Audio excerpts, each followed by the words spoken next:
నమస్తే. యావత్ ప్రపంచాన్ని గతంలో కరోనా వైరస్ చాలా అంటే చాలా భయపెట్టేసింది. చాలా అసలు అసలు మనిషి అనేవాడు ఇంకా పేరేంటనే భయపడే స్థితికి తీసుకొచ్చేసింది కరోనా వైరస్. చాలామంది సోకింది. కొంతమంది ప్రాణాలు పోగొట్టుకున్నారు. కొంతమంది దాని నుంచి మేల్ కోలుకున్నారు. సరే బానే ఉంది. ఇప్పుడిప్పుడే అందరూ మర్చిపోయి నార్మల్ స్టేజ్‌కి వస్తున్నారు. ఈ క్రమంలో ఈ క్రమంలో ఆసియాలో అది ఆఫ్రికా ఖండాల్లో భయంకరంగా మంకీ వైరస్ చాలా అంటే చాలా వ్యాప్తించింది. సుమారు 16, 14 మందికి సోకింది. 594 మరణాలు. ఇప్పుడు చూడండి. మంకీ వైరస్ అక్కడ ఆఫ్రికా ఖండాల్లో ఆల్మోస్ట్ 594 మంది చనిపోయారు ఇప్పటికి. క్రమక్రమంగా ఆసియా ఖండం చేరుకుంది. రీసెంట్‌గా పక్కనున్న పాకిస్తాన్ వరకు వచ్చింది. పాకిస్తాన్ అక్కడ కూడా ఒక 100 కేసులు వచ్చాయి. సో దీంతో మొత్తం హెల్త్ ఎమర్జెన్సీని ప్రకటించేసింది WHO, world health organisation. So దీనికి ఇంకా మందు లేదు. సో ప్రజలందరూ అప్రమత్తంగా ఉండండి అని క్లియర్ కట్ గా తెలిపేసింది ఈ వైరస్.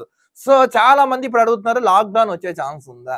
ఒకవేళ ఇది ఇప్పటికొచ్చి మన దేశంలో ఎక్కడ ఒక కేసు కూడా ఇప్పటివరకు నమోదు కాలేదు. కానీ కేంద్ర ప్రభుత్వం మొత్తం అన్ని రాష్ట్ర ప్రభుత్వాలకి జారీ చేసేసింది, అప్రమత్తంగా ఉండండి అని. కొంచెం మొత్తం అలర్ట్ అయితే జారీ చేసింది. సో మొత్తం అన్ని ఆయా రాష్ట్ర ప్రభుత్వాలు మొత్తం వైద్య ఆరోగ్య శాఖ అన్ని కసరత్తు చేసి ఒక కరెక్ట్ గా ఫెసిలిటీస్ ఏర్పాటు చేసింది. ఈ క్రమంలో మళ్ళీ లాక్డౌన్ పెడతారు. లాక్డౌన్ పెట్టడం వల్ల జీవనోపాధి చాలా మంది కోల్పోతున్నారు. ఎందుకంటే రోజు దాని మీద బతికే వాళ్ళు ఉంటారు. చాలా ఇబ్బంది అవుతున్నారు. సో ఇప్పుడు వీళ్ళు ఏం చెప్తున్నారు, ఇప్పటివరకు దీనికి మనకి మందు లేదు కాబట్టి ప్రజలందరూ తస్మాత్ జాగ్రత్తగా ఉండండి ప్రపంచ ఆరోగ్య సంస్థ చెప్తున్నాం, అంటే వరల్డ్ హెల్త్ ఆర్గనైజేషన్. సో నేను చెప్తున్నాను, ఏ రోగం వచ్చినా సరే, ఏం చేసినా సరే, ఏవైనా సరే మనకి రోగ నిరోధక శక్తి అనేది మనకు, అంటే మనకి అది ఎప్పుడు వస్తున్నాం, మంచిగా దాన్ని ఏమంటారు, ప్రోటీన్ ఫుడ్ తినడం వల్ల, కొంచెం కరెక్ట్గా ఉండడం వల్ల చేసుకుంటే కొంచెం మనం తప్పించుకోవచ్చు. అంటే క్యాన్సర్తో సహా మనం జయించవచ్చు.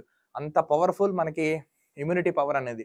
సో ఆ దిశగా, అది పెరిగే దిశగా మనం చర్యలు తీసుకోవాలి. నెక్స్ట్ ఈ కేంద్ర రాష్ట్ర ప్రభుత్వాలు కూడా ఏం చేయాలి, కొంచెం పటిష్ట ఏర్పాటు చేసి కొంచెం మెడిసిన్స్ ఇలాంటివన్నీ కూడా అరేంజ్ చేయండి. ఇప్పటివరకైతే ఏ కేసు నమోదు అవ్వలేదు. బట్ అటు నుంచి ఎవరైనా వస్తా ఛాన్స్ ఉండే అవకాశం ఉంది. ఒకవేళ కేసులు పెరిగితే మళ్ళీ యావత్ భారతదేశం లాక్డౌన్కి వెళ్ళే ఛాన్స్ అయితే ఉంది. సో గతంలో మనం చూసుకున్నాం కాబట్టి ఇలాంటి ఘటనలు పునరావృతం కాకుండా అటు కేంద్ర ప్రభుత్వం అయినా రాష్ట్ర ప్రభుత్వం అయినా అలర్ట్ జారీ చేసి మొత్తం అప్రమత్తం అయితే చేయవలసిందిగా మేము కూడా డిమాండ్ చేస్తున్నాం. ప్రజలారా తస్మాత్ జాగ్రత్త. వైరస్ అనేది చాలా అంటే చాలా భయంకరంగా వ్యాప్తిస్తున్నాం. సో మన జాగ్రత్తలో మనం ఉండాలి. పనితో పాటు ప్రాణం కూడా ముఖ్యమే కదా.